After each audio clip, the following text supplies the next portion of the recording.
poi fata putala ki tona moe toke la poi tawa keni ke pata pola wa moe o poi poi ha ke mau kumi asi poi fata putala ki tona moe toke la poi tawa keni ke pata pola mai aela ngi e pei ngau pulolo tonga pai ke ona ke si moela i tui au ta hoa ke lau ta wai apa ke tau mai aela ngi e pei ngau pulolo tonga pai ke ona ke si moela i tui au ta hoa ke lau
Korke hufanga moa I he talamalu e whanua, ka o mai ngā hi talawhatapu kotoa pe, o ku whawhatapu at pamihen. Talangata e te au o whai ki tua mama, o ka e ata moa e whainga maari e koe ni, ke o atuai homo polokalama koia, ko e conservative common sense, pea mo te vita ka o ma I hen whuko e polokalama ni hono dolu, o ku ma whahauko atu pea mo te vita, I he ngahi kawenga kehe pe ku lawa whai kia I whakatala noa, pea ku ke mua ke mahoko atu I he programa hana tolu I ahon, ko whiawhia peke o atu e taitari loto whiawhia, mo le taitari loto mawhana ka te mo tolu kotoa pe, ku mo osi kau mo ki maua I he houani, pea pe he whakate ki mo tolu te mo toki mamata I he programa ko ia conservative common sense ke lawa ki tau kau whataha, pea lava ke ua tukia te koe pōpō ki koe ni ke tau wahe ai i he hoa koe ni.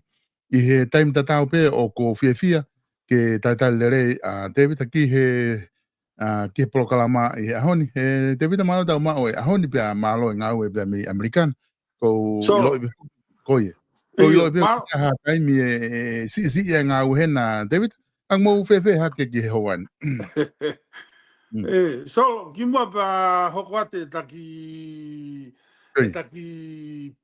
po talanoa tuku e ke u pui ang he mo me matanga e ke fonua ka ma no kakai hufanga tu pe talafatapu ko takamua pe mo ngai whakaapa ko hawhia mai me mua me ngai polo kalama ki mua kai hoko ato i pe taki polo kalama mau sai pe solo ko mau fonuani ko mea tatau pe hange pe ko hange ko lau ko motu avavau ala tu pe ko fai ngata pe mai motu avavau masi ko si o pe kasi su pe alu ki mua o te holo mui ai me le ko ko ya ki holo mui ko alu pe ko te me ko holo mui ka ko falu fua mau sai pe ka kai fonua lahi foke ngai me hoko fonuani pa fa maman lahi hange ko peki atu popi ko lahi o ngai fa manatua ngai sia cristiane ka tau te fito ki lotu toka terina katolika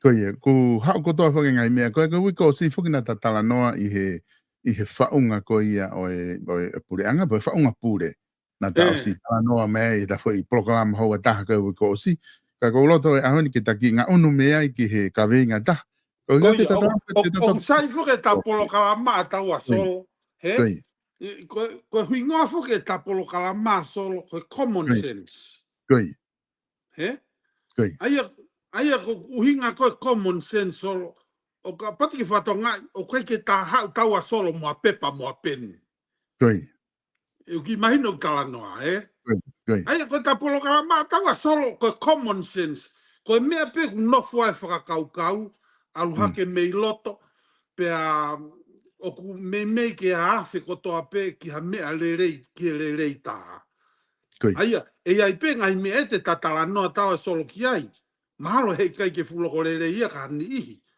ka ko hinga ku talahanga fahingoa taki ko taki motu i po pao ko common sense o kai ke tato hau tau mo computer mo ko hau pe solo mo akamai pe o whakakau ki hele reita pe ata pe tatala no tau solo au ki ha fehu pe ko ha me ke whakakau ko de tupu hake fok solo fa tipe whakakiki rea fa whakakiki rea ai siasi ngai funga waka pa koe maari koe whakakire a solo ne pe koe ne tū pe koe tangata whakatau kei ka hoa no maire whakatau kei pea introduce mai kau whakakire a koe toko wha pe mai koe whika ulu aki rea i he ta whaka ekonomika koe whika ua rea he ta whaka politikare koe whika tolu rea he ta whaka lau maari koe whika wha koe tāta ware me whakamaapo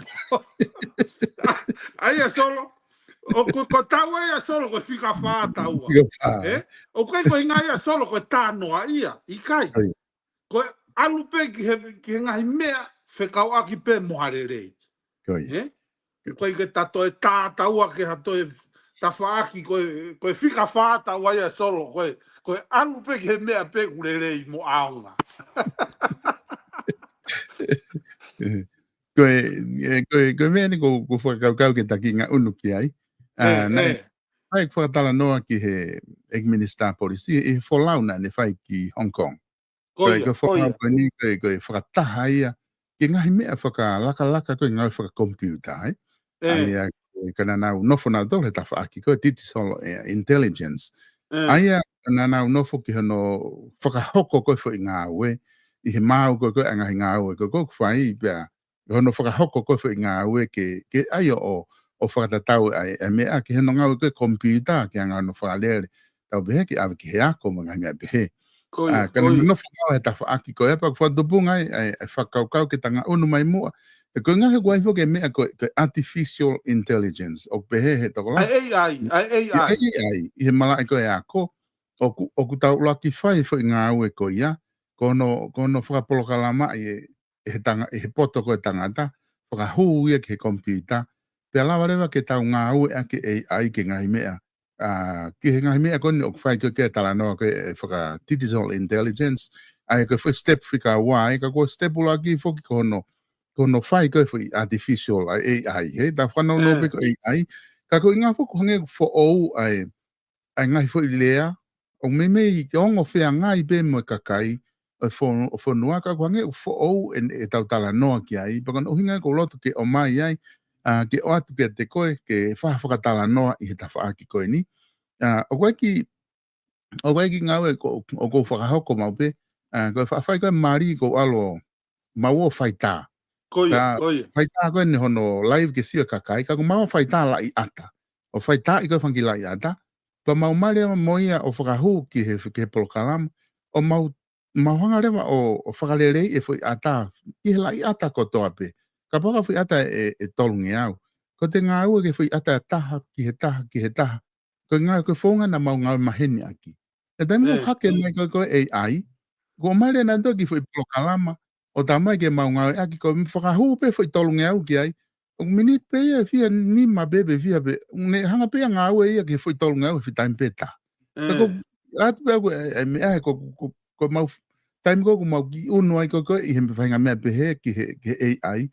O ku fu fai ke he mo ngā ua ko ni ma pe o ku no we i holo mea te no fa lere ia ki foi lai ta me te fia ho e foi tolu ngā ua ko foi ngā la hia ka ua ku no fo fe ngā ke ospa to post leva ko ngā pe ave ke family ko o ku na mari ke ngā ave ke u ata te dai ni mo fai ngo fu apito i he hu ko mea o te hapu ta fa hu et kiloto pa al ki ta fa te ngā ua te fo ki ma ki ta asa mi de ni ma e fu ko to nge os mau e mea, ka ko loto ke watu mo ke ki whamatala mai, ko hape whai ngofua taha te ke lawa whamatala i mai ai, ke tau lawa whe tau laki, mante i whoko, toko lahi o kwai o tau kakai, o kukai ke ngau kompiuta.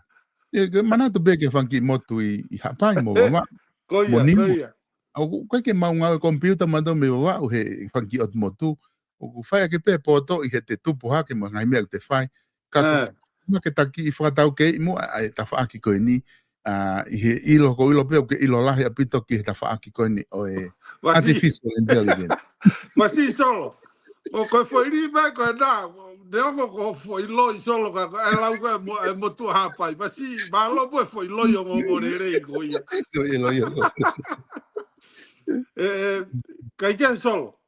E fai pe havaku, nā pe matu koe ta fui mea e fai pe havaku pe ki ai solo, Kono na ke manatu i solo e ta ulak polo kalama. Nau talatu ai. Koe political revolution o ku ua.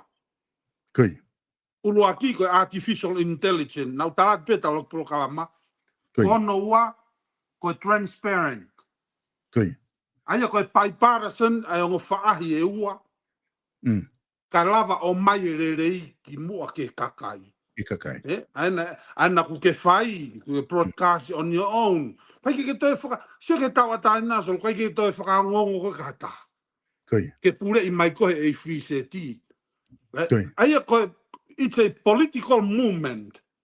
Panau kalatu pe tau lak polo kalama, fu ke mama o au pita tonga me artificial intelligence.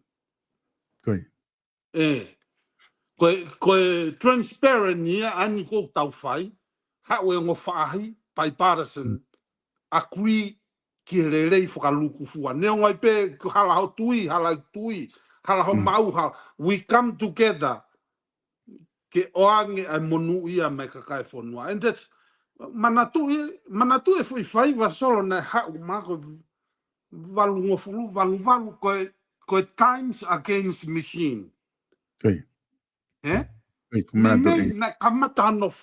Na kamata hono pritiki mai ana u mea kātoko ia ko maweni ke AI ko artificial intelligence hange ka tea ku polo kalama ia o kai ko software ia so. Ko computer mahalo na i he software level ko ia engineers, Ko ne mahiki ko ke ai o ku motolo ia e polo kalama ia ko quantum computer. Super computer ia so.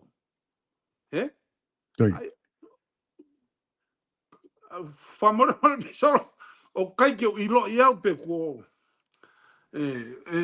mahal pe te toki talatu a muyange hani ihi ko au ki ai ka ko super computer ia quando ngau ia kia ko u function ko o numbers ko ke AI o ku fu file fi a pito ia solo mahalo ku to mui a ke tonga ia ta o fu tupu ki o lunga ko au pe software ia ke software na ke manatu nau ki talatu he polo kalama ko ni na ta toki osi ki mo ua ko tonga ki sia ina ka pau te ta tokoni ai common sense taua solo tokoni taua ki ai te talava taua o kumi hata ke ne build ha motolo he quantum computer ke lava pe he polo kalama he motolo ko ia solo o polo kalama i ofa ai ka kai tonga ki tonga ke totongi a ke mo ua ki sia ina hange pe ko tala noa ko na ki whahua te ki mea ko ke AI o kai ke ulape te u tala noa fe ke he te kai ke wako au ke AI ka ko o kuia pui ange pe ko ko hatala la kulak solo ilo e ta common sense o ku ta mau e taua ai sosi lahi taha ke AI o current to atu e au solo e ta tanoa ko ni you and me e ta polo kalama ko ni o ku ta mau e taua e sosi ke artificial intelligence kai ke hataha i tonga fa more pe ko ha ma he kai ke hataha i tonga te ne ma e sosi ko ni ko taua pe solo ko ko pe moa Mari. Maindo kuinga. Koi. He ko osia ta sosi a taua solo. Koi. Kune osi hanga ia accumulate. Kune osi kava ia a polo kalama artificial intelligence. Koi. Ai fa ko me ni ko sio ki ai David. Ko nga he ko hanga ko ni ko nga unu ko ai amamani me teknologia, Koia. Mete foki he hanga ko manatu ipe ta tupu ko tonga. Na tau tupu ki ta tol ko umea ka na tau hiki pe heki pepa. Koia. Mai pepe ni pa tau tohi he pepa, O fatange ku fanau.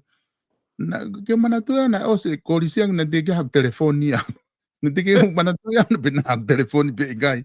E tai me na de ke alwange me ko ya dai mi koia. Ko buanga ko manatu i. Koia.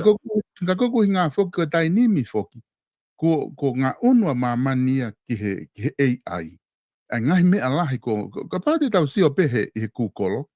O taha ia ngai me he AI he tainimi. O ku ke tala no, ko mahino ngā ho tala no algo ke quantum computer. O te more advanced yang e foki ai polo kalama ia ko ia. Ka pau ko AI ko hange ko ni whia mau pe taha he tainimi o ki tonga. I mamani ha whainga mea. Ko ne hupe na ko lope ke hani internet ana mane ki telefoni po hani ki computer laptop. Ne hupe na o whahua te whahingo ai mea te whia mau. O se hape mea whamatala i mai ko hame ha. Ko e tau mea kui ko Siri. I he tau telefoni ko taha ia kai mea AI. O ko te hua tu peo pe hatu ka Siri ke ta e tu mua ki a hai mo hai. Pe ko a mai mape ki whea kune ai mai. Ka ko ngaka u whakalakalaka whoke ia AI, ka tu ko ngai ni ko loto ko ki e kia tu ka koe.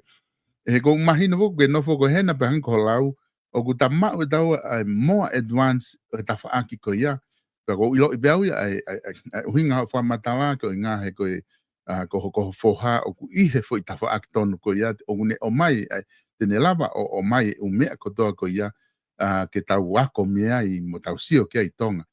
Ko ngai ko loto ke wat ke sio nge ki ai o ku kopi nai ki tonga ke tau fu moa ke tau fu too advanced he AI pe oku sai pe ki tonga oku hane wesia hane tu fa tu tama ki tonga ai kapau te tau nga unu mo AI pe oku to tonu pe ke tau nga unu mo he kapau e kai te tau fu no fo da dole mui ta fu no fo da dolo I mean far behind da dolo ia I maman ka na alna do na ke ko taki programa foki ko osi solo na ta tau ka ve he common sense ai pure pe ko me ko no foi taki fra matala solo ko ha e pure o ku fe unga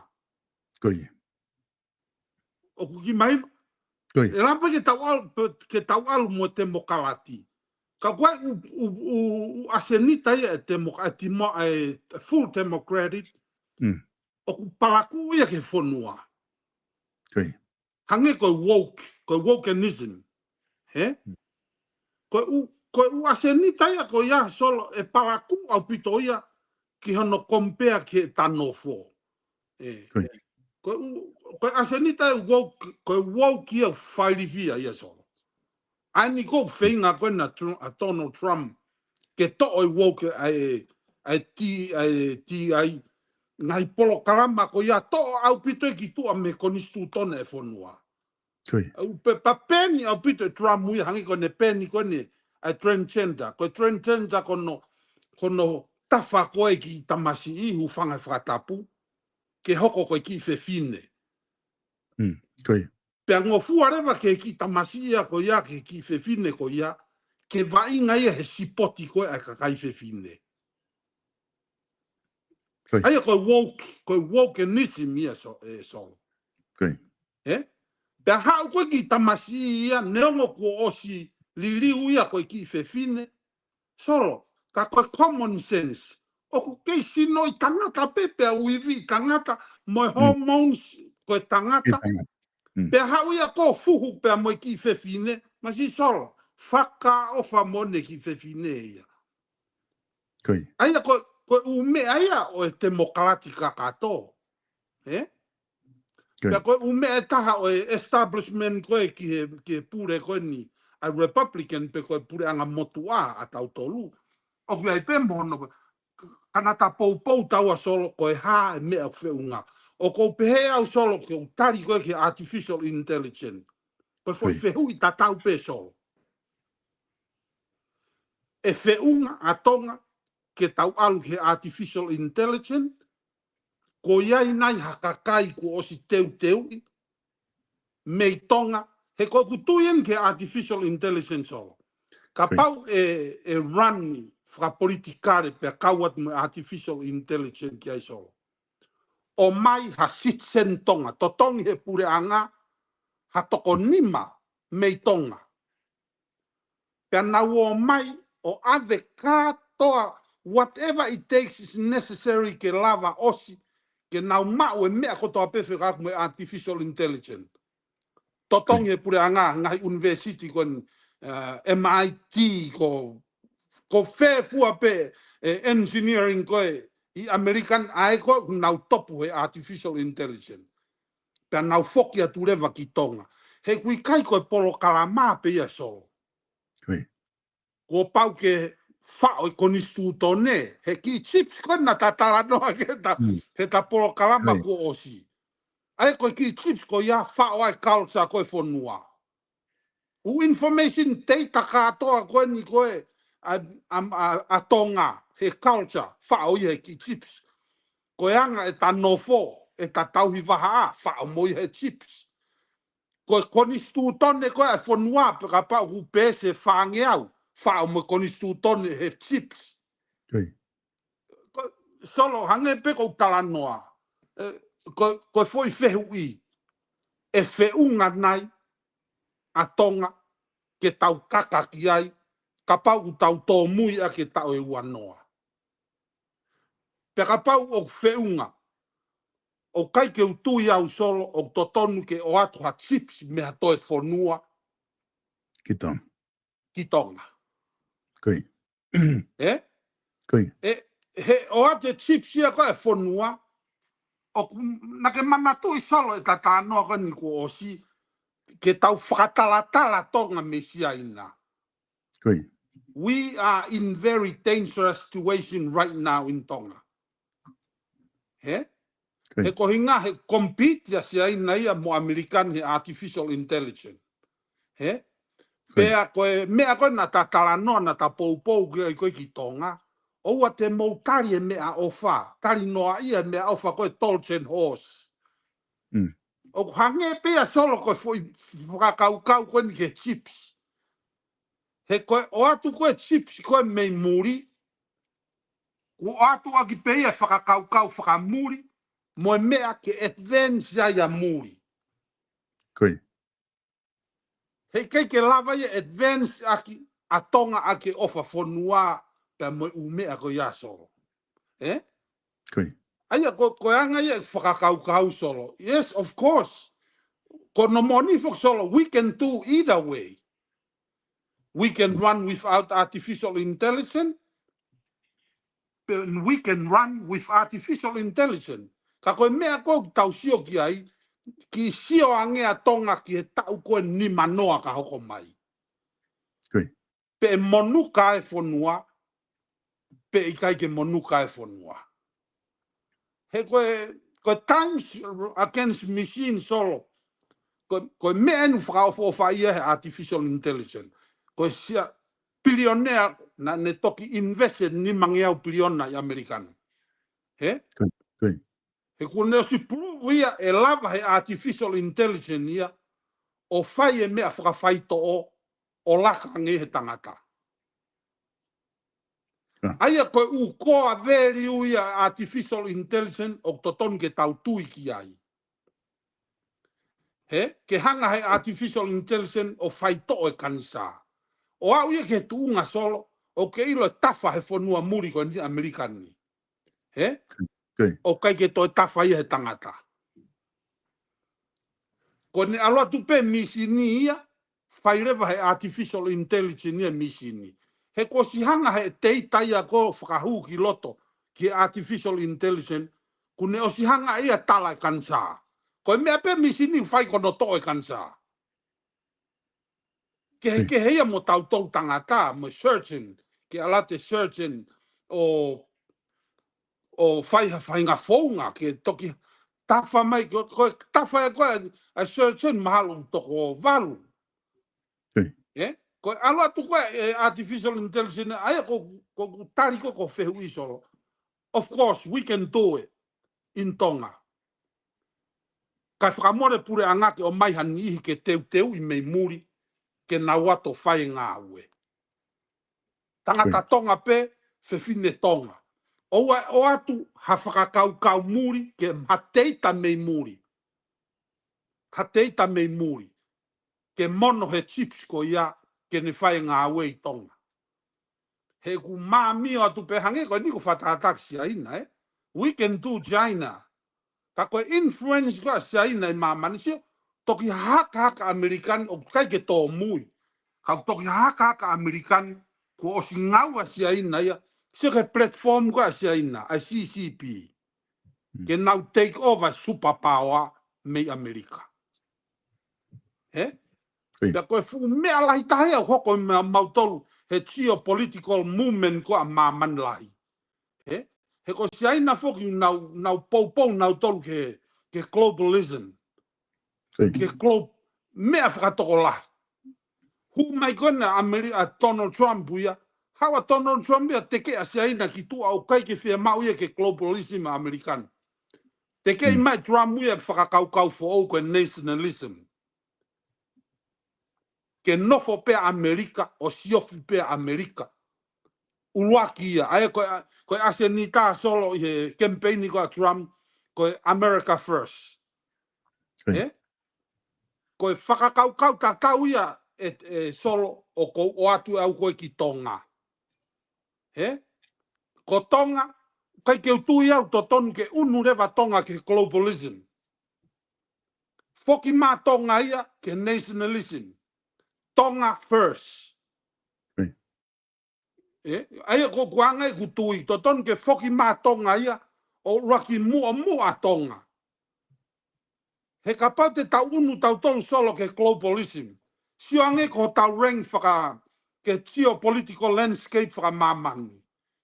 O tau reng whikawhia.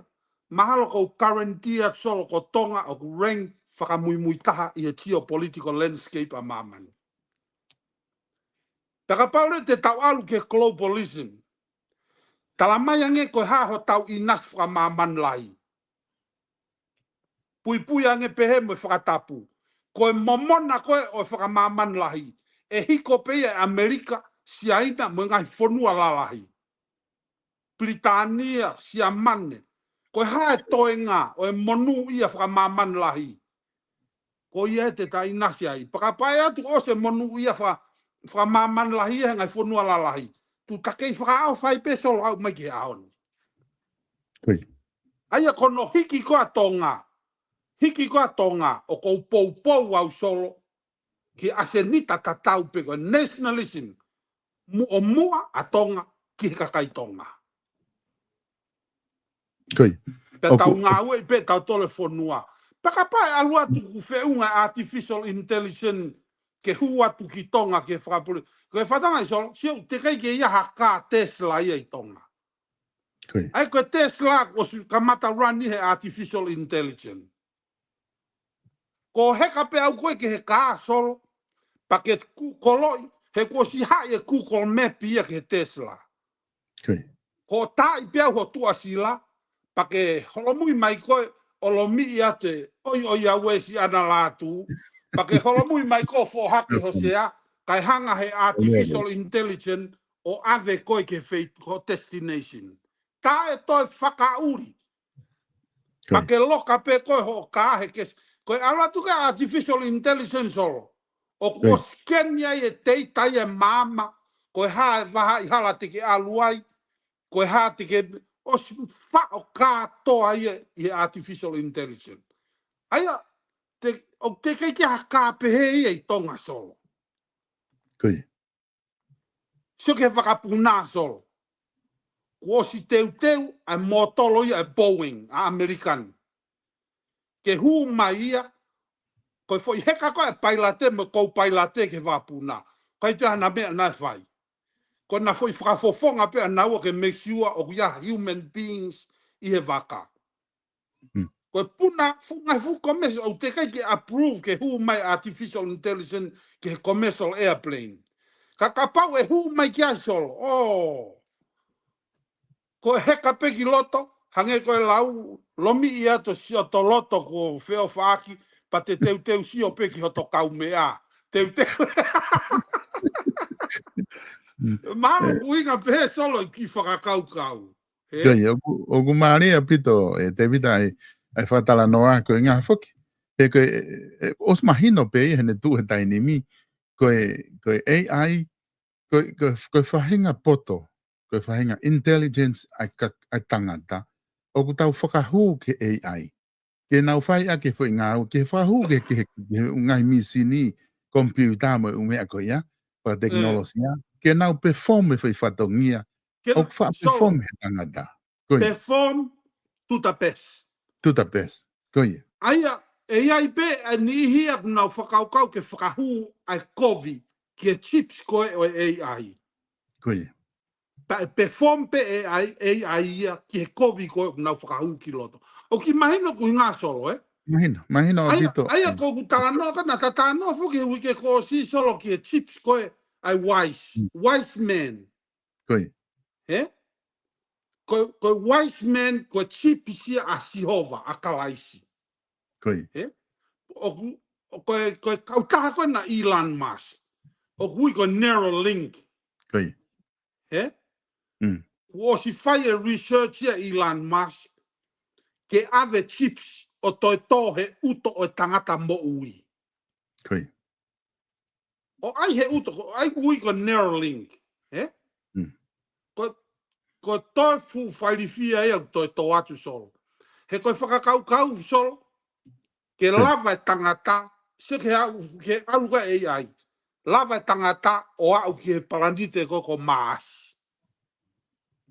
Kai alu akia, ai whakakau ai human beings, pe mo chips koe o artificial intelligence. Ko po lahi au pito ke artificial intelligence in a manner of doing good work. Good things. Great. Doing good things.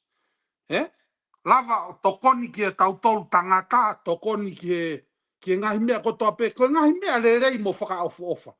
Peka paurewa e whao e artificial intelligence ni a whao ki e teita. Ko ne mea whai ke alo tamate e tangata, patuku ia solo kovia. Great.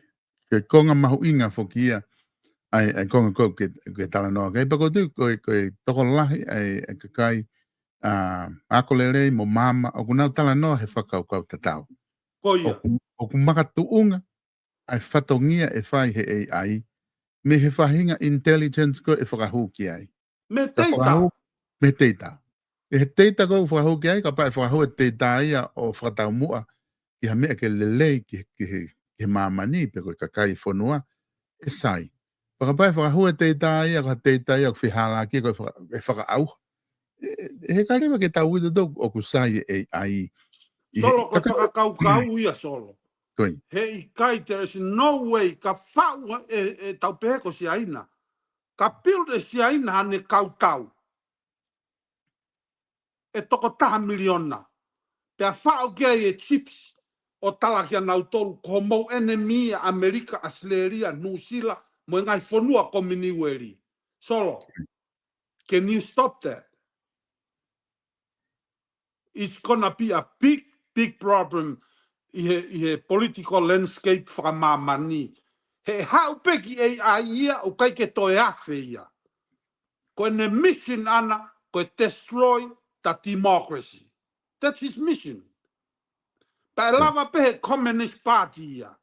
He ngai whanua kominisi o whau artificial intelligence, all they do is to destroy the enemy of democracy. Ai ko hau pe ai ko communism ko ne mea whai ko destroy the democracy. Koi. Taka pau e toi pehe. Whau e Iran ha AI. O whao ki ai, o tala ki AI ko ia, ko hono whiri ai karistiane. Mana tui, o si mau katoa he AI ko ia mempasipi e tangata karistiane ko toa pei mahaman. Mohono information. Ko ne hu mai pe ana koe ki tua, ko si hiti he AI ko toa sila ko tangata ulotu whakaristiane, ko mea whai ko no whakaauha. Solo, very devastating au pitoia. No tonga peho mohe au toho mo ui au. Never know. He ko si mau ho te ka au, ho tua sila au, e AI. O tala, ko koe ke loyal ki Christianity. Koi. Kono uhinga foki e taha aku na ke whakatala noa ai i he whakaukau. Oku mahu inga ke awe hakakai mei tonga o a koi. I he ngahi mea ko he AI. Ko ngake nau oki pena tolu o whau e tau teita a tau tolu i tonga. I whakaukau koni ke o mai, he? Pa o ai e whau e culture, whau. I roi e ku sioko ko ta whanua zolo, ko ta whanua tupu anga zolo. Koi. The best in the world. I hanga whakanofo. Ulua ki ofa. Ke manatu e tatala noa e ki fo irea koe, it take the whole village to raise the child. None of any country in the world hange ko tonga. O koe sia, koe alua tuka ha molofia, mahalo ke taiminu ka mata ke lahi atu, ai homelessi tonga koe ngā au e ia fentanyl. Koi. Ai fentanyl, ai whaito o, kona tapu. O kuhinga lahi ai si whaofa homelessi e kakai nuku alofa. Koe aho ia koe solo, nei kai kia ha tape ia i tonga. Aia koe u core element o whanua mo e culture, piki ai au ia solo mo koe. Ai mea koe ofa, koe tauhi wahaa, koe matea ki mea, koe kai kia whanua ta tau mo tonga. Pakange ko tui ki ho whakakau solo. Ta hanga e taua o whenga i ka pau e unua tonga ki ai. Mai e foi toko tahaua. Mai ki Amerikani pia mai ha paanga e whanua, pa te taulawa peo ngā au e murini. ke totong ka kono tafu fo kien so. Ko university ko ai ku o top he technology. O fie mau ai a ko i tonga ke teu i tonga pe mai ki muri no teu me high school. He koe hau ia koe ia, mandu, e lava peha taha ia hau ki Harvard, e lava, koe hau koe ki MIT, pe ko Caltech, pe ko ngai engineer, research engineer. Ma si is 1 in a million solo, kai ko talanoa, ka ko whe mau ke tauhanga e tau ton me tonga o teu, mai ki murini, mai ki Amerikani, ko senta ni technology ai mamani. Mai ki heno teu i heni pa tau totongi, ko inga ke de o mai e information i totonu, ai konistu tone, pe moe u teita o tonga, o whao he artificial intelligence, pa lavare wanga aue, ki ho tau whonua. Ko mea koe ke tau whakawhalala tu koe, ki siaina pe ko, i tape au piki Amerikanu. Ko mea koe ke ta maha ki meange Amerikani, ka pau te tau whakawhalala mai ki ai. Ke aloa engineer me hena. Hange ko toki meni solo, Ko si atua na alatu ko ki motua i tonga ko val, ko fia ko kaumea. Alatu pe fa no fuai pe lo tonga ko kai ui hake ki motua. Ta mai re, ta mai re ko bisi tena tau tex ko hala he tau tex. Solo o ko ho vare ke toki meni lai pepa. Gaya. Ko si totonu. Totonu ke ngā unu, Ke ngā unu a tonga, o mai haki whanau tonga. Ke nau o mai, ke nau whoki atu mua software, ke ririu ai toki meni lai pepa, ke tā ia tupe kompiuta, ko solo en, tamai, ko solo, ko tangata ia me halamanga ono. Na ea koi wawa uhai, pe koe ne mea. Mahino kui ngā solo. Kai. He ku kono mo ni foki Davida, e lava pe ia o mai e se aina ha tau data, o mai e nau data ko ke whaka intelligence. Ke mai ke tau wanga ohi o ngā weaki. E la vea mai me Amerika pe ko wheha whanua muri. Ka koe palapare ma fo ene o hange koe ku ke kau he kalokalo koe ki ai. Ko inga o mai e u mea ia koe u data muri ia. O koe ke nau mahi no e nau tolu ai ngahi anga e tau tuu e anga whakatonga. Mahu inga e anga whakatonga. Mahu inga e ko mana tui te ita na tau e ua koni ko o si pa pe tolu. Na ukau heki pe nolo na ke o meke mau whakaanga i koe tama na mau hono toke tahe University ko Oxford di. Koe tampalanga. Ka koe tama na puke whate volo. Puke pe whiwhenga ke sai pia alu whanong hono kau mea alu ki tonga whaito ai o sai. Pea ne whawai pe ni documentary i te fis. O hulu ai gifai documentary ke whai mea ne toke tahe. Pea koe o mai ni, pea si o mahala mea o kau te ki pe nolo ko ia. Tama ke mau whakaanga i. Pau si o pea ka mata koe ki foi filime masi ai tā mape o talanki ai. O wha pe filime, wha whakau kau me mea kotoa. Ko mea o ku more he foi filime, o more o maolunganga whatonga, o more o mea. I he viu koe ai kakai tonga he. Paka mata ita tā mapa tā mahe tā ma. Peko hae wai ai whainga komen ko talanki ai. Because he ke hulu no e peko filime, koe umea ia wasa filime koe ki totoni ke mausio matoki ai. I he whaita o whakatonga. Ka ko inga fo ko muri ko usai pe i ha mosio ka ko ke mo ile matol ene mahu inga ia I he mausio ma toka kai tonga ko te ka fanga faka ko pe he e a o ki ai me a ko ni ka pawe ka ko me fo ke taha te vita o pe he fo ke hanga no ave ko ke tafa pe ngai mi fo hu pe e ai ke ngai mi sini fa tafa I muri dai ni mi o ko pe he to ko la ia he fa le ma ki ka to ke ta ma tau o si yang e fe hala ki tafa mi sini tafa tangata ka hiri ko ia koe tangata mohono poto na ne puti ke misini, ke toki whahe misini e whai perform. Ka ose ka patamana dolu si e whihala kia, he ta wha, lahe mo uiba, lahe sai e successi ia, he reite misini, he reite ko e tau dolu, alaha tau ni mai ka whai ta wha, o fai e ko human ka ko inga ke se kono whamoni ensol ko mautolfo ko whanua lahi ko investment ko ai kau poto mo kau multi-billionaire a mamani mo toki puna mai e tama CEO me siapanu hauia ki hen nau paini nau tolu mo milionea mo bilionea Amerika tamako ne one ko oko computer moia pe mo CEO ko artificial intelligence a Amerika compaine foi tolu ko ni mangea biliona invest ke lava pe ai o fai to ha fai nga maki o ke kansa and I guarantee you solo ko guarantee ka koe ko tau ni ma me hen even the tau ni ma fu loloa o si lava fai to e kansa ai kiu au pito ni mangea biliona solo laka foi ofa laka foi investment ata pe ko ia ai laka he GDP ai ngai fonua lalahi hau o maman koi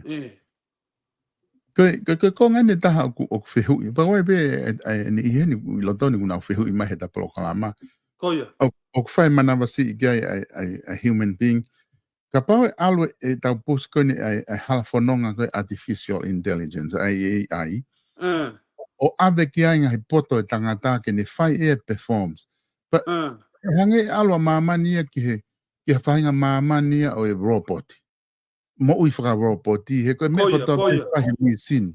E hanga tau sio koni he u mea konu kwhai he ka pahi whakapaa pomo me pa kuhinga lele pe e atahan tui mafu wesi he ke aloa te tangata kia e lele te ki mi sini robot o rato o whenga ke to u wesi si me pomu na pa whakapaa pa pe lai pe ko mi sini ka kona uhinga mai te taunga unu nai ki ha mamani e whaka robot pe te taunga pe tatolo nga unu whakataha pe human intelligence pa mo artificial intelligence na tau nga on fata ha pe ke benefit e mamani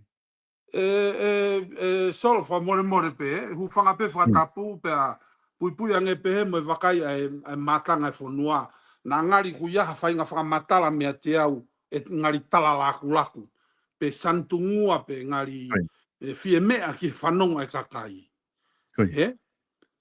o kuia ho ki uhiki fefine Koi. She's an electrical engineer. Koi. Panai osia me aia koe hoa ia ho ki foha. O takai fala mai ki ho ki foha. Nai osi me MIT, master degree is an electrical engineer. Pea koe ki o fefine he taimini o kuhua tu ki Yale. Pa koe ne alu ana koe ia o kai koe alu ia hoko atu e software pe koe electrical engineer pe koe artificial intelligence o aluia ke law school koe a Yale.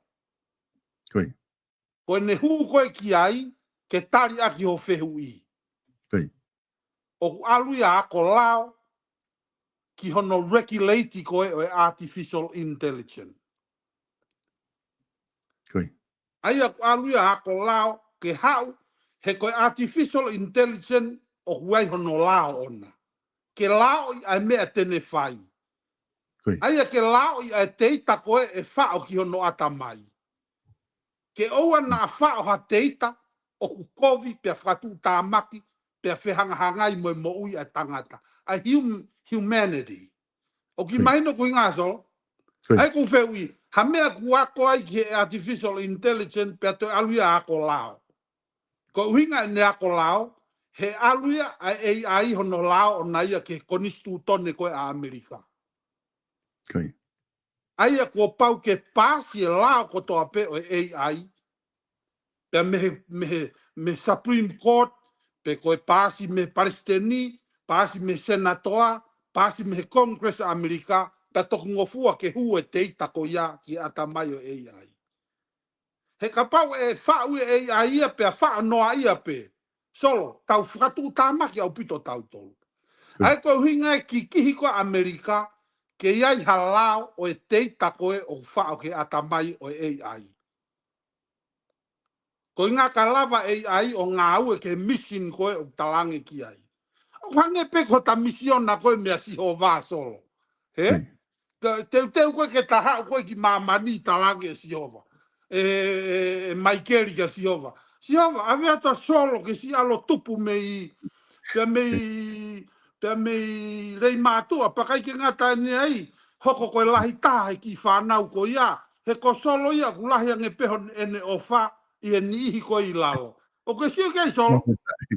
Ko foi me exactly the same. Hange pe ko au. Never kau ki mamani ka kusi ai pe ho ka puak whakapeteria ke solo. Mari. O stalamai pe e Sihova. Alu ki mamani he area koe na whai e langi. Alu ki ai paki alu hoko ko hatare rei. Alu hoko ko e tamai. Alu kono whakakakato e misiona ko ia. Koe mea ke he ia. Ka kuhinga i tala noa solo koe same ideology. Whekaua ki koe mo AI. Ai o pau ke oange ki ai lao to tonu. Koe uhinga i ka noa koe solo ki hau hataha me tonga. Hau mo mai toko hongo fulu, na pa ako ai, pe na ulawa rewa whakahu, ai ngahi misiona to tonu. Koe aloa tuka ai o tokoni ke wharea rea, ko si ai pe misiona le rei, mo misiona to tonu ke ata mai o AI, ke ne whakarere a ke whanua. O ta ola te foki ka ki wharekoloa hai tai ni, a koe whakau sa ina i tonga o kuna o spot le le whatonga pe kau sa ina o ku kai ke nau poto. Kai ke poto le whapalangi pe poto le whatonga. Ka ko te rea tupe una mono mana ki telefoni. Ke te rea. Ka te si po e te mea e ke pa una pehe me pe koea. Ririu e nau tolu. Ririu pe AI. I he AI. Pa ku ririu pe nau rea pa nau ilo rea mea ku te uhinga ki ai. Tau sio e i murini ko ngahi ka matakari ke he whaha mea lahi. A whahinga whakataha lahi. Nau tui pe nau headphone. Neongo ko rea whai pe re whapalangi. Ka kuri riu pe ka nga rea. I he time tatau pe tau sio pe i tonga o kunga o ake he ni i koe ne ka hai komisiona. Ka koe ke elo pe kunga o ngā ki AI ia pe koe pe hata ia ku nofu mai me loki o whakatona rea whapalangi. Kauia mea ko whenga kona, whenga he mea kona tata anofa mui kai solo tape mo koe. Whenga tu koe ke tau whakatala tonga pe mesia ina. He mea ko toa pe solo. Koe ki mea ne taha solo ko manatu. Totoni ke whau he pure a ngaha lao. O kui kai ke ngofua ke lere wharearea hataha mesia ina. Ta tau pe pu whanau i tonga pe whanau i mesia ina no tonga. Koe. Aki ani solo.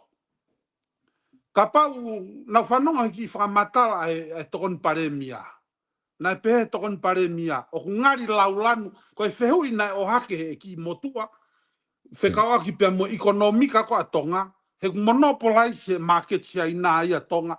Kai ke te ia space ia mai si kainga tonga. Ke nau whakawhekiki mo e kausia ina he marketi. Ai a koe uhinga e taha ai koe ki mua o i kai ke utui ki he temo kalati kakato. He koe huu koe tau whatata solo. Foi sea taha fitu e kakai. Ko os whanau e kausia ina ia i tonga solo. Koe tau e nia e wanoa tolu noa. Ka mahiki haka sia ina me tau e hongo fulu mei heni. Koe foi sia ina e toko taha fitu. Nau kautu ka soa he sea taha fitu koe kakai. Solo, koe temo kalati, koe ni mape ki olunga. O ke ilo pe, koe majority lead. Koe ne hiki ni mape toko taha fitu koe ni solo, koe lava ia e tautonga a tautolu. O mai, patari rewa e motua tokon paremia. E ngari laulanu ia, racist. It's a racism question ko inga ke teke e kausia ina me pisinisi. Ko kutari ko ki ai solo. If it will take as a racism, ka pau te tau laulanu, kai whai ia, tue. I rather laulanu than losing our country. O ki mahina, ki au e solo ko foi tari whai ngofua pe ia. O kai kua mea ia te ai ke complicated. Hange ko whakotuu. Ko foi siaina pe, even foi siaina tahau a tātolu. Nau atu whake taki tānoa koe wike ko o si solo. Ki mea koe huai kau politikare i tonga kau politiki. O hui ki nau tolu i tonga koe tongan political Chinese puppet. Koe tongan political Chinese puppet. They have no words to say. Ko o si loka nau tolu ia. Pa koe nau hiki ni mape solo ko ku tala noa more ke mamau. Hange e tau whakamatala mo e tau malanga koe laku maka peo whai ki tofua. Pe koe tau sio koe ki tonga hange ha mataika whai ke pupua. It's over. Game is over. Aia ka pau ka te au. E sayang ke tau laulanu. Ka tau whakavete si aina. I ha tau nofo ke ua te tau laulanu. Ka tau sio ke tau e wanoa koe mo solution e hoko e tau e wanoa ka hoko mai. Te koe pare malahi au pito ia solo hoko i tonga taimingi. Palo pare malahi. Ko whanau ke whamatala mahino ka te au ai mea ke whamatala ki ai. Toko lahe bita ka kai tonga ku nau hohaa. Ko inga ka toko lahe kau se aina. Ka ko inga whuku nau o si ai. Ka ko whanau ke whamatala ko ke whai mahino. Ka pa e mahino ke peke ka kai ko o ku ke pōpō whuki ia Trump i whainga whakau kau. Ko Amerikana whuki. Hange ko mea kong peke Trump ka pau ko palaparema kolosi ko koe me ka wāwhanua ki Amerika. La whanlanga hafu ao. Tabuni ia ke kolosi anga, he? Ko hinga ia solo ku maua i Amerikani e Trump e mandate. Mandate. Aia ko mandate en solo. Popular vote. Fitu miliona. Toi mau mo telekeiti. Majority ko toi mau mo House of Representative he Congress. Toi mau mo he Republica. Toi mau mo Senate. Mau kato mo presidenti. Aia ko u power ko Amerika au ke Supreme Court. Mau kato e Trump he Republica. Pea to mai reva e Trump. Sai, te ulau lanu au. Kau whai to e palo pare ma. Aia ko tala noa solo. Ko kau kama ko pore ko ke alu ki loto. Ke whare area. Ko mea nau kore atu ko he taulak polo kalama solo. Be a man of your words. Ko alu ki loto, alo whaito e palo pare ma. Solo, ko no pen ko e o sia ina. Ko mea whaingata solo, tui mai ka te au solo. Ko mea whaingo fuatahia no pen e sia ina. E sayang e ke tau laulanu ka e tau. Pe te tau tukuangi ke o te tau laulanu ka huma. Sio no ngahi ko e Trump ko e a Amerikani. Kai ke toi peku atu a Trump e. Na tau whakahu atu e Trump e o whakamau e ua.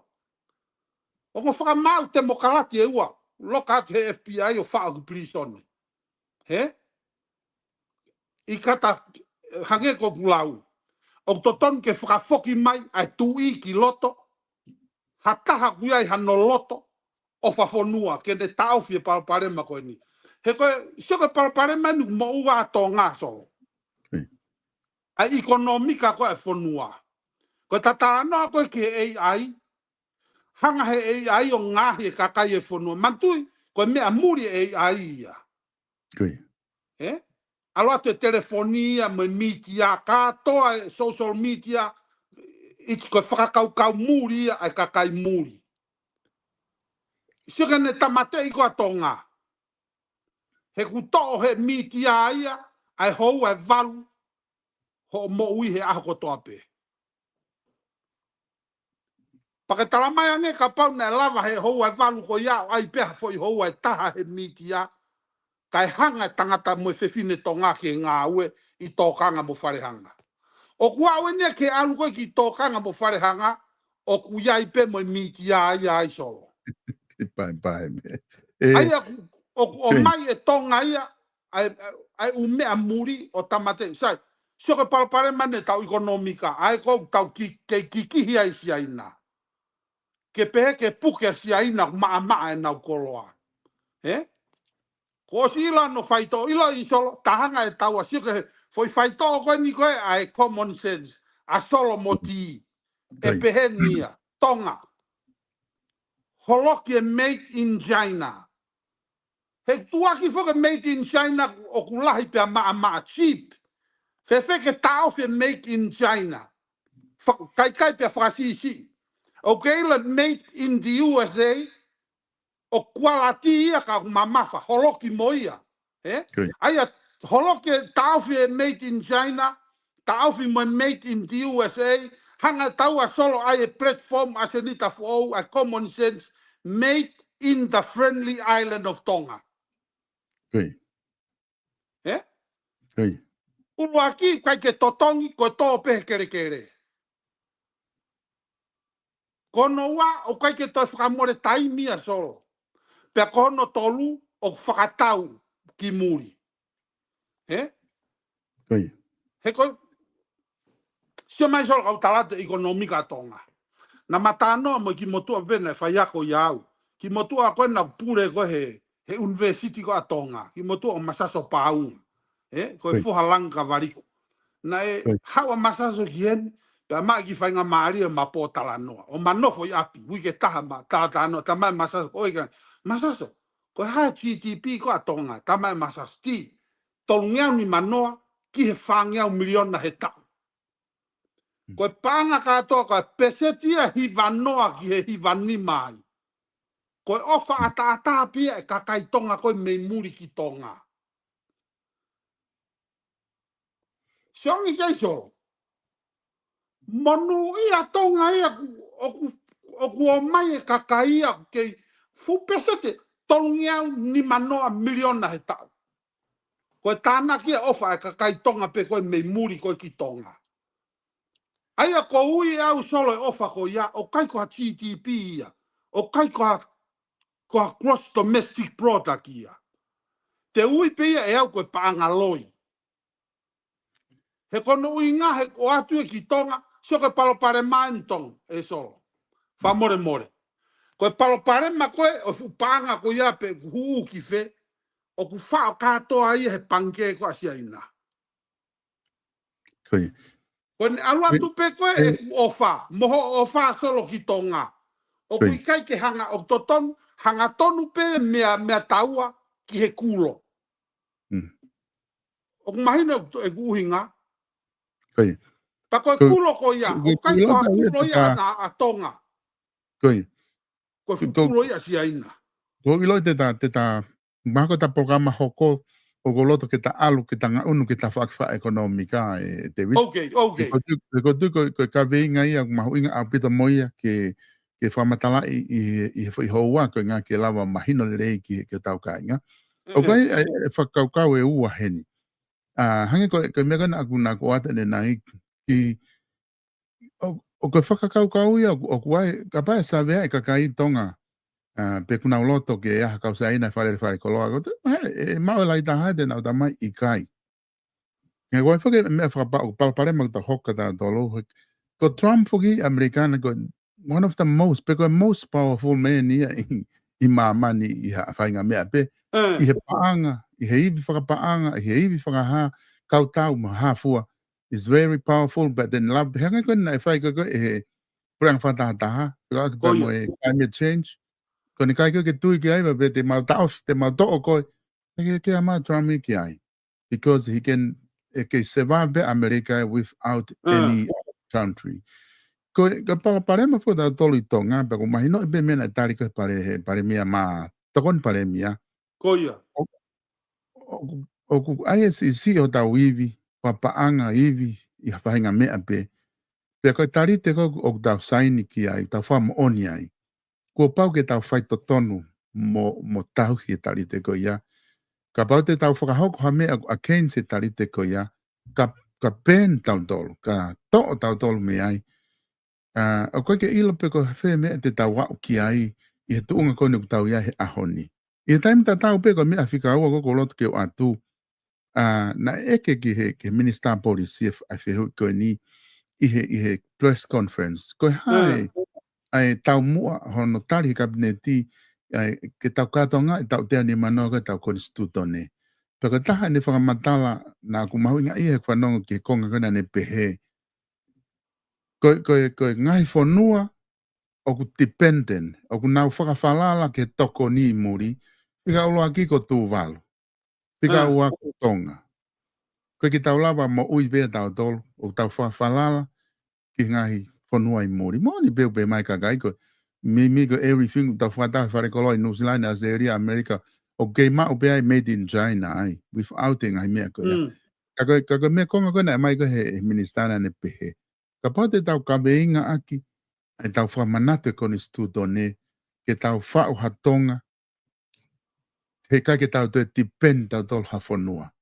Ka tau hange ko Amerika o depend pe i Amerika. Tau whao hawhanua, he kai ke tau te depend i pehe, pa ko tu lewa e tupu hake tau whanau me whamau puna, o nau fia, i he whanua ko ia. Kako konga whake tahate wita. Pe ku whaingo fua, pe fe, pe ku whainga taa. Kako ngāpisi, he? E solo. Koia. Pou whewheka ke laua piveni. Ke tau nationalism, mantu ta latu koe, nationalism, ae koe nationalism, koe platform ko ia, Tonga first, the friendly island first, China second, United States second, New Zealand second, tau piu ta Tonga, pea koe foi mea pene taha solo ko talatu. In order ke tau whalala pe ki Tonga, solo, whau e toke tā moritoni a hiva. Tanga, neongo ko tanga whakalau maari e. He? Sio ke foi prediction koe mo mea koe na mono e whaiwhekau e toke tā moritoni koe himi e whonua. He? Koe kere mahu e. Pea ka hala ia. O haite ne lau ho tau koloa e mau mei tahina. Koe ekonomika ia ato ngā solo. He? Pa te whangarewa ki momosi solo whamatara. Seke maari e kere mahu e pea ka pau e hala ia. Ko haite ne lau ho tau koloa o ku mau mei tahina. Koe mea ia koe nau pore taki ai solo. Koe ta polo kalama. Koe mea fo ouen he ta polo kalama. Ta ofie made in China. Kai pea holoki. Minimize. He unga, he ku cheap. Ko kola saina, ko o ku whakakata aki Amerikania made in China solo. Wike pe ua tae aonga. Sio ke palpare ma. To ki holoki pe mo made in the USA. Aia hungry foke kakai ke Nike. Ko mea, ki holoki mo made in the USA. Holoki mo ki lalo.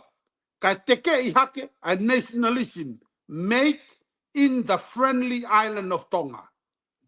Pea kohono breakdown ni en solo. Koe tau koe kuonga koula Tonga.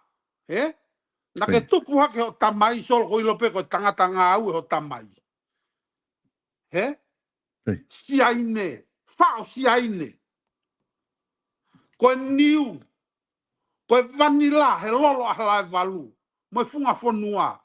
O siai pe motu e i Tonga. Moe nau ngou e whakatalutalu. Pea ka pau te tau toe teka ki ngā tai. Koe mea ia whanga whariki pako. Whakafoki solo, whakafoki ai whonua ki ene mea au whai. Koe tau tānoa pe ki he niu. Koe uhinga ia niua. Koe u common element, koe u koa element ia o ekonomika a Tonga. Sio ke hu mai a hina. Koe ngahi mea katoa ko ia.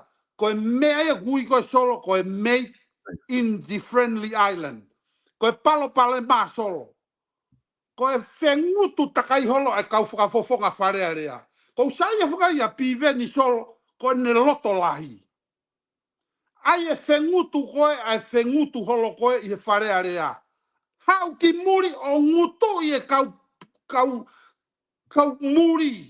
Ngutu i e ngahi maketi muri solo.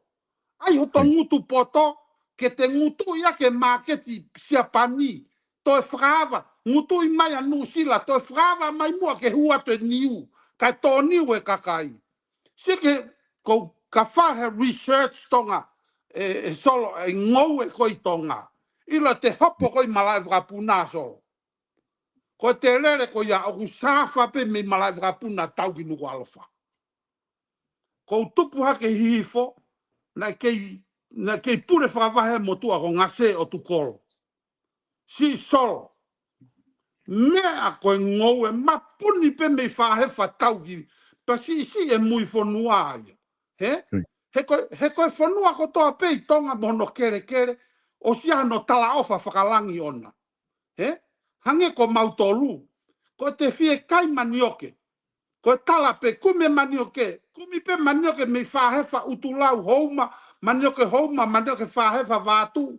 Manioke hakame halal utulau. Ko hano uhi ngā solo. He kuto ia he most fertility soil i tonga. O kui ki mautolu koe whahefa soil. Pea koe manioke solo. Kai ka manioke i mamande na whakawhikiki hina ua. Moe manioke koe me whahefa soil. Koe suke utala koe ia solo. Koe utala mua ia. Koe utala e mei mua. Pea na e whatu he engineer e lo au. Koe common sense. Aia koe ekonomika koe tonga. Fotu atu he tapolo kalama common sense. Minimize the made in China. Minimize the made in the USA. Ka hiki hake made in the friendly island of Tonga. Toi whakafoki mai.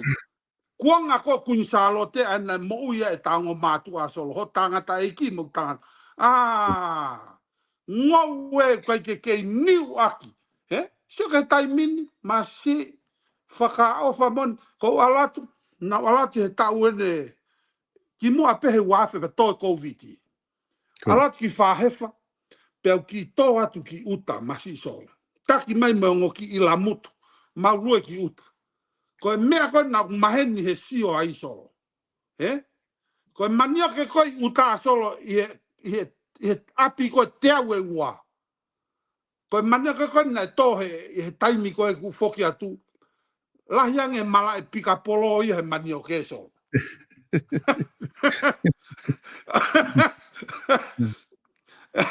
Solo. Rea koe toke tā moritoni. Kere mahue. Pea ka hala ia. Ko haite ne lau ho tau koloa e mau mei tahina. Pea aile me la api veni. Tiau ni manoa ko konistu tone. Make Tonga great again. O sea e whangi business i Tonga pea kutau. I whakaukau koni ki au mai. O to tonu. E whangi business o to tonu ke tau seo ke poko habe a whainga whaunga e lawa e o alu ke whamama i lai.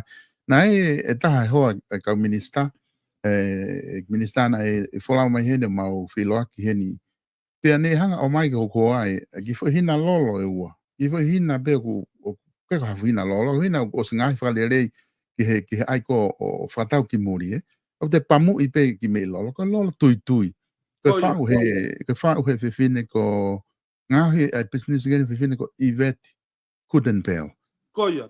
Aia kone business e une aia tui o ngahi mo koa pe Tonga.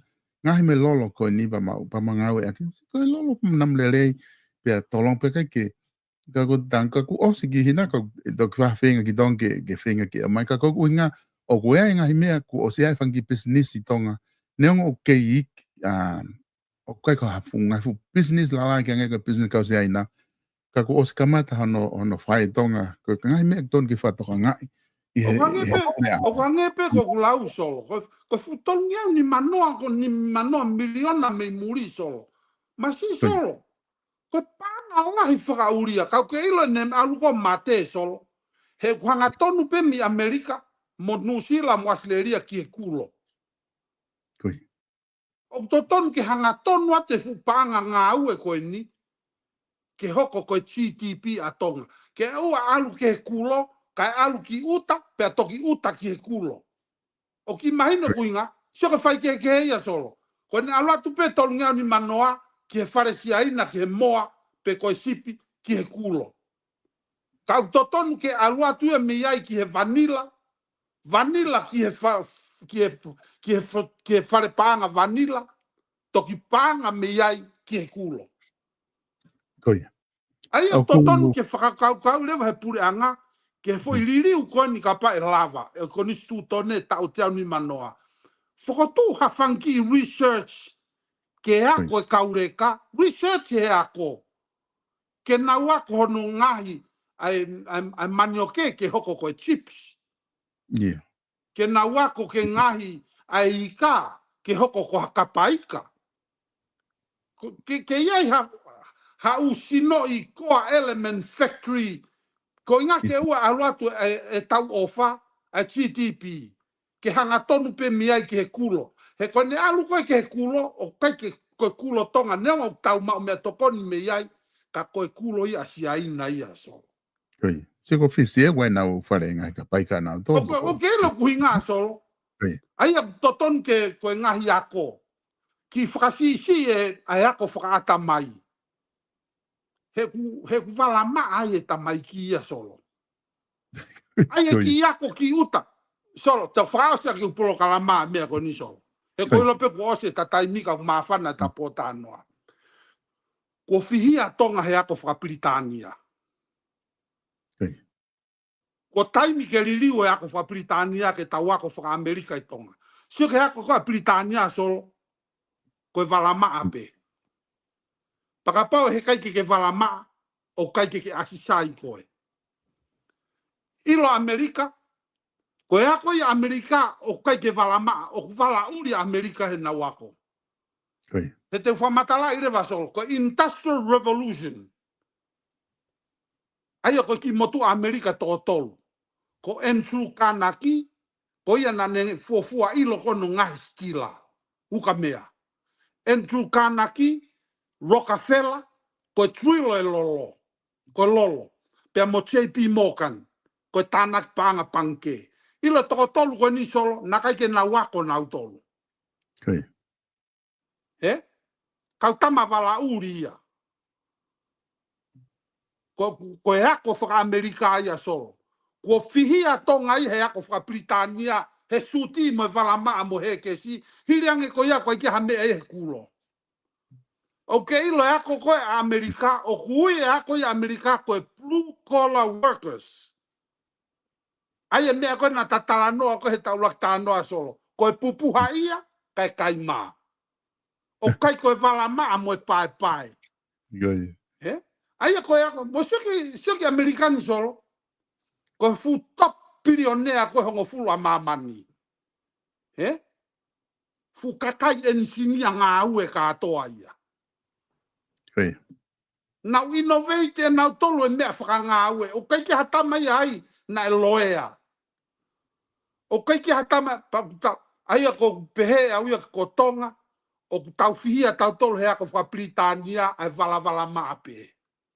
Ko tama ako Amerika, o wala uria me pong ke he fiafi. He? He koe ako koe Amerika solo, o kehe me ako. Koe ako koe Amerika, koe foi fika koe ho panke.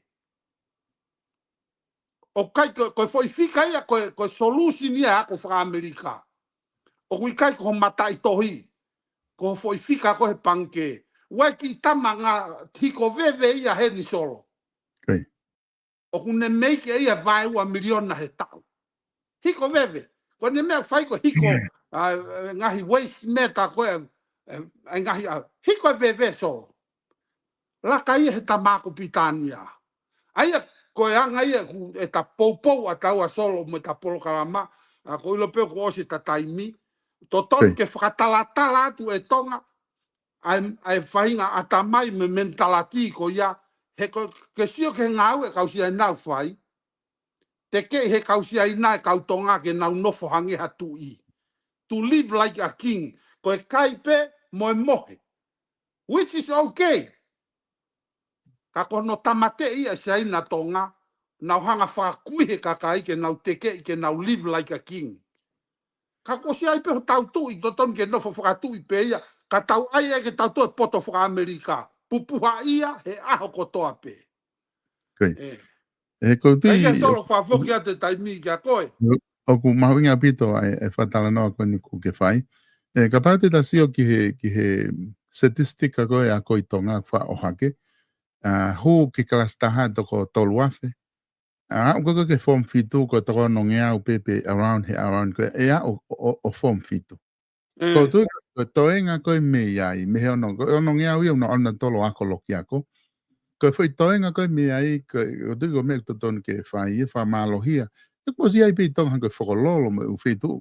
A fai nga ako e lava o hangi ko me kun dalau ke o se tau e wa no mi heni ko se lava pe lele na un factory tu vala da doi tong ke da te ho vala me sai nan ko factory ki nga he tau nga me to kon ai ko chips me mani o ke me ha fo ke fa matala mai nga ka pai ka ko nga he ko tu ko fika ko o ko ke na wa ko to move me he no nga ko o alo ki he hoko atu o do don ke a fe na do luia ave ki fai nga ko fa America ko ke tala no ki ai ka lava o whaka o ngā himea. Ko wai me whi mahu inga heni ko loto ki o atu, ko ta tok mawa. Ko o whoki mai ta tala noa ke ta wha osipe i artificial intelligence, ko unga whui ko ka venga ia e ta tala noa he ahoni. Ana whehu i mai e whare siu, ta isene hui whakau kau ko ni whakalotu ko ngā ke ta wha osi a ke ahoni. O ngā upehe. O kosi au tangata ia fu poto. Ka nga fuko tangata ko me whakatupu lele taha ia nei whakatupu he o tua. O ni ngahi tangata pe tawa ke whainga poto o kua o ke tangata. Angare tangata ngahi ai misi ni mo teknolosia ke ne whai eia o atu lewa ke mono poto o hange ko kamata ke pehere na dolu ia o fu lele ia nge ngawe ia e ume ngawe whaka teknolosia he tangata. Ka hui fuan uloto ki atu e malava ke pehe, ke te ai ha mea te lele iange e ngahi he mamani ko ni ke te laka he mea na e whao he o tua. Ai koe whehui e pehe te taulava o hange koe o tua. Pe to e aha mea ke tau ngahi ke whakalaka nge koe me he mea o tua. Koi. So, o kwai o ke ila numbers ko utari en solo ko numbers o kwai a whakakaukau ia ko numbers ko code words aia ka pau ke fie fetu taki mo o tua that's the only language you can prove te ke lava talanoa mo o tua ko numbers ko fika ko whakakaukau whakaintia ia solo. Aia koe numbers koe denominator ia o mea ko toape. Everything is numbers. Is the denominator. Lava mea whakanatula ko toape ia o vahe me foi fika. O koe foi rea kausaini si upehe. Koe functional mathematics of life. Aia ko define koe foi rea koe functional mathematics of life. Ilo isolo. Every good things must come up to an end. O ki mai na solo ai ko tataria solo ko tataria ke fehui pa ke talamai leva e ko se ke matala ya kau solo ku pau ke muy e matala ya kau ko matala ya kau ko fau ya siova anatula o kai ke tupu no ai pe matala ya kau ya solo ku pau ke muy ki ono functional mathematics ka toki lava, he koe matarau pēni. Fisi, pea moto, pea whatakau, pea matala. Pea ko taimi ko matala a kau, pea tala rewa he puna ke ue, ko tangi e kakala. Ai ko ne matala ko ne au koe ke tangi e kakala, ko taimi a whatu tangata e moui e tangata. Pea ko ne osi ko ia solo, pea ko ne marei pe koe me ne tangi e kakala o mahei kau. Pea tala rewa he puna ke ue, ko mapaki e whaaka ko kei ala. Ko ne mahi kau ia ko e kakala. Ai ko mai, ka kei ala hape no matala. Ko foi mea kato ko ia solo o huia ko functional mathematician of life. Ai ko ta whakatonga ko e taua ki ai solo. Ai common sense, a solo te mo te vita. Ko every good things must come up to an end. Lo tonga koe ni e tau kei tangi e kakala solo. Enjoy it. enjoy, live a good life. And enjoy life. He koe aho ko ia, koe ne mahe I kau pe kakala, pe a whai koho tō putu, se ke rea kohe putu solo, tū hake ulu motu a. Si, koe tangatani, ko malolo ka humone rea e puna ke, ko mapaki e whākau ke ala. Koe mea hui koe. Te kutarati ki wheri solo ka koe, o whai solo ka koe. Mariela Repito, David. Pea koe tui koe whakaukau lelei ku omi he whakapolokalama ko ke o mai. Neonga ko ilo I pē ku lahi pē a ngai pure a ngai ia. Ku nau whakaukau mau pē. He koe taha whike tau mei taunga tō lalo mau pē tau export. O ku lahi import ki tonga tō lalo koe taha ngai wesia. Ka ko loto ki ta toko hoko kia I he ta polokalama hoko. Ke ngai mea whaka ekonomika ko ia. Wai o ku tau lava pē whakaukau ke mea ta tau pē. Ka pai lahi tau export, ka pai lahi tau ngai factories. O ku hange ha mohe misi ia ke tau tolu he tau whakau kau pehe. Ka ko ngai hua ke hapaanga ia ke lava o whai. Ka ko ngai solo, hame aku toki mohe misi ai he ahoni ka na kai ke na lava ia he tau ngā whakatamai e ao koe. Koe. Ka ko tui koe whakawai lele ia. Te vita ke ta hoko atu ke nahi ta whakawha ekonomika pehe. I ta proklama ka hoko mai. Ka ko pau waha mea ke loto ke whakakato aki. Ko tuku te whainga maari ko nika ta toki mama e te vita. Ikai solo, kai ke utui ta iaha mea ku te lau kai ko fia mau pe solo. Ko fia mau pe taki ko nofo whekau hen solo I ai taho. Nau toki si hiki mai au me I uta mo family makatunga pe. Ko tau nofo whekau tau tai I ngā tai solo I motu. Ko ne mahiki pe lau manu I he loloto. O ku talare he lau manu koe mafua he loloto. Koe mea pe hoko solo, koe fohe nou mo e fohe loa. Koe tau alofi e mafua. Aia, nau toki hiki mai me I uta ki heni pe koe konga e ki polokalama solo. Koe tae lata, koe ki hatonga I heni solo ki koloni ko au pe, Pe ku hange ko ta lata ko loto pe ke fai moa ko sio ko toko wa ka solo ke ma ki pa he mo ma ki ta no ka me pe au ka ko o fa solo a pito ke ka kai fonua o fa ki Hawaii ki pe mo ka inga tonga no fo muri malo sio mo mai o patolo aki ai nga u mo nga ngafa mo nga ioke ke he me ko to pe o maua e mo ia family pe ko fa malo ke kakaitonga ke manatu pe ki moto ki o tau tupu anga li e ki se niti pe ko ha tatau e pe ko ha ka ko fa fia ko excited mau be sol taimi ko lava tuai ki me ai ka inga u te ala to fia pa te rea he te rea mama e ki me atokoni na te tupu hake moia la ilu pe ko foi manio ke pe ko ha mea ka ke ofa malo o pito pouaki pe wha malo ke takau whanongo malo si ke nofo ia mai ho tau pangai tau pōtatala ka ko ofa ko sino solo si ai lau kai mo te si tangata ifo mo di ko koe solo maha ko loto ke tau wheturi holo mo i kapa ka koe pe solo ofa ka koe o watu David pa ku whamalo atu he lava polokalama koe ahoni ko tui koe ngai whihoa ko ni si ko tani mu lava ta whihoa taha me konga ku si hoa o ku whakalata pa ku mawhana whatala noa I he ngai kawenga koe ni pa ku kawenga ke wesi ai hata o tau lak whakau pe ki loto ke he fuoa tuku pe ki ai ke tau wahe koia ai pa ko ke whatau mu ai ke loto mamahe ai hata hai ha me Apa kalau tu mama hebe kapau ku ke hebe anga e fra uhinga ka ko no mahu inga polokalama ke o mai hanga howakai o tau tana ki pe kiloto ke fu o a ko ilo mo ya ko ke ka fe ako aki pe ai David ko inga mo tau ka kai tonga nengo ku ke I hange ku ngali no fo u te fu hena I taho ka ya ta tonga hena ka ko ka kai en to la una muy he polokalama de na lava pe fatal no at ka ko o sa polokalama ke ngahi e ko ngahi me hen ma te ki lava te momos yang o to I yang e daim de mo dok dala no ai ke ngahi me go ni fai kai ta polokalama ka ta mama ya ta to ki si o se ha wiki me hen ta to fo malo solo fatu o fate Kainga ku mau whamalo atu e whainga maari e koe a honi, kulawa ke mo kau mai mo ki maua, mo David.